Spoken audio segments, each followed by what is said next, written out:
हरिद्वार से इस वक्त की बड़ी खबर। उत्तराखंड के मुख्यमंत्री पुष्कर सिंह धामी आज हरिद्वार के दौरे पर रहे, जहां उन्होंने कांवड़ मेले के दौरान शिव भक्त कांवड़ियों के चरण धोकर उन्हें सम्मान दिया।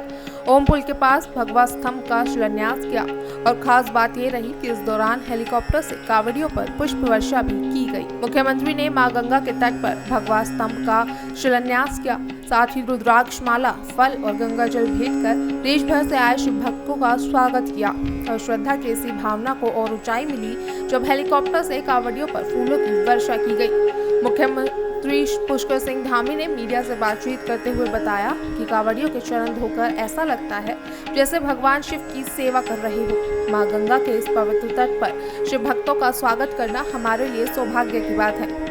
साथ ही कहा कि कांवड़ मेला एक आध्यात्मिक उत्सव है, लाखों शिव भक्त इसमें शामिल होते हैं। अगर यात्रा में कोई कठिनाई आए तो उसे भगवान शिव की परीक्षा समझे, मन को शांत रखे, यही हमारी संस्कृति है।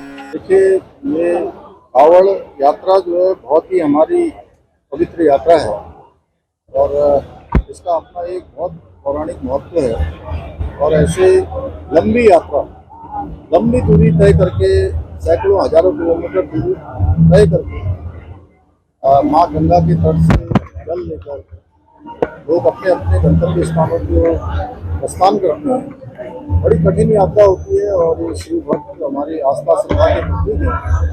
उनका हर वर्ष स्वागत करने के लिए हम इस प्रकार का उनका स्वागत का एक कार्यक्रम करते हैं और प्रतीकात्मक रूप से अपने कांवड़ यात्रियों का उनके पांव प्रचालन करके एक आस्था श्रद्धा के इस महायज्ञ में अपनी आहुति देते हैं और भगवान से प्रार्थना करते हैं कि भगवान जो है हमारे इन करोड़ों करोड़ शिव भक्त कांवड़ियों की यात्रा सफल हो, सुगम हो और पूरी तरह से सुरक्षित हो। उसके निमित्त लगातार हमारी समीक्षा बैठकें चलती हैं, पहले से तैयारियां होती हैं। प्रशासन और शासन के लोग, सरकार की तरफ से पूरी तैयारियां होती हैं। हमारे सभी जनप्रतिनिधि भी उसमें भाग लेते हैं। सभी हमारे स्टेक होल्डर्स, व्यापार सभा के लोग, गंगा सभा के लोग, अन्य स्थानों के हमारे सामाजिक संस्थाओं के लोग, सभी मिलजुल कर इस कांवड़ यात्रा को संपन्न करते हैं। और हमारा ध्येय यही होता है कि सब एक अच्छा अनुभव लेकर देवभूमि से जाएं।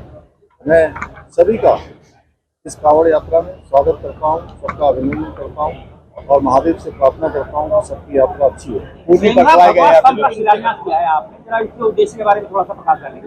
देखिए, ये जो भगवा ध्वज लगाया जाएगा, इसका शिलान्यास हुआ है। ये देवभूमि उत्तराखंड है, ये ऋषियों की भूमि है, ये मुनियों की भूमि है, ये तपस्वियों की भूमि है।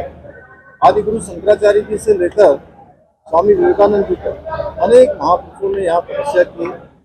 हमने देवभूमि का मूल स्वरूप बना रहे, यहाँ की डेमोग्राफी संरक्षित रहे, उसको लेकर जहाँ हमने अतिक्रमण हटाओ अभियान प्रारंभ किया था और इस अतिक्रमण हटाओ अभियान के तहत पूरे प्रदेश के अंदर 6500 एकड़ से भी अधिक जमीन इस अतिक्रमण से मुक्त करवाई थी। इसी प्रकार हमने यहाँ पर धर्मांतरण रोकने के लिए धर्मांतरण विरोधी कानून बनाया था, सख्त कानून बनाया है। इसके तहत आज अनेक प्रकार से जो धर्मांतरण करने वाले लोग थे, मतांतरण करने वाले थे, उन पर रोक लगी है। इसी प्रकार हमने पूरे देश के अंदर सबसे पहले देवभूमि उत्तराखंड में यूसीसी लागू करने वाला देश की आज़ादी के बाद पहला राज्य उत्तराखंड बन गया है। इसी प्रकार हमारे राज्य की सीमाओं पर कोई प्रवेश करे, हमारी जो भी सीमा रेखाएं हैं, उन सीमा रेखाओं में आते ही उसको देवभूमि का एक अलौकिक प्रकार का एहसास हो, उसके लिए आज यहाँ पर भगवा ध्वज लगाने का जो है शिलान्यास किया गया है। ऐसे ध्वज हमारी अन्य भी जो सीमाएं हैं, उन सभी सीमाओं पर ऐसे भगवा ध्वज लगाए जाएंगे, जिससे कि लोग देवभूमि आगमन करते ही उनके मन में भाव आ जाए कि हम देवभूमि में पहुंच गए। पुल भी बनवाए गए हैं हेलीकॉप्टर के द्वारा। देखिए, मैं सभी से कहना चाहता हूँ, जो हमारी यात्रा के जो नियम है और ये माँ गंगा का जल भगवान भोलेनाथ जी को अर्पित किया जाता है और बड़ी कठिन यात्रा करके सभी कांवड़ यात्री पहुंचते हैं। और जहां हम सभी जानते हैं भगवान भोलेनाथ शंकर जी, उन्होंने दूसरों की रक्षा के लिए, यानी कि सबके कल्याण के लिए हलाहल पी लिया था, विष पी लिया था और वो नीलकंठ हो गए थे। इसलिए हमें कांवड़ में आने वाले अपने सभी कांवड़ यात्रियों से भी, उन भाइयों से बहनों से सबसे अपील करता हूँ, कहीं पर अगर कोई परेशानी भी होती है तो भगवान शिव का अनुसरण करते हुए अपनी यात्रा से किसी को परेशानी न हो, कोई दुविधा में न फंसे, किसी प्रकार की विघ्न बाधा न हो। भगवान आप सबकी यात्रा सफल करे और हम आप सबका स्वागत करते हैं। कांवड़ यात्री बहुत ज्यादा उग्र हो रहे हैं, मैंने कहीं हाईकोर्ट ने भी इस बात को लेकर संज्ञान लिया है। नहीं, सभी लोग जो है यात्रा के नियमों का पालन करेंगे, हमारी सबसे अपील है, और किसी भी प्रकार से भगवान शिव के इस उत्सव में विघ्न बाधा नहीं डालेंगे। सर, ऑपरेशन काली में चल रहा है और काली में सामने आई रहे, लेकिन देखने में आ रहा है कोई दूसरे धर्म के लोग भी काली में बनकर जाए। जो भी छदम भेषधारी हैं उन्हीं के लिए हमने ये ऑपरेशन कालनी में चलाया है। ये सनातन को नुकसान पहुंचाने वाले, धार्मिक भावनाओं को ठेस पहुंचाने वाले, हमारे आस्थावान जो श्रद्धालु और तीर्थ यात्री आते हैं उनकी भावनाओं को आहत करने वाले जितने भी ऐसे छदम भेषधारी हैं जो अनेक अपना भेष बदल कर रह रहे हैं, उन सबको बाहर निकालने का नाम ही कालनेमी है। उनको बाहर निकाला जा रहा है और ये अभियान अभी चल रहा है।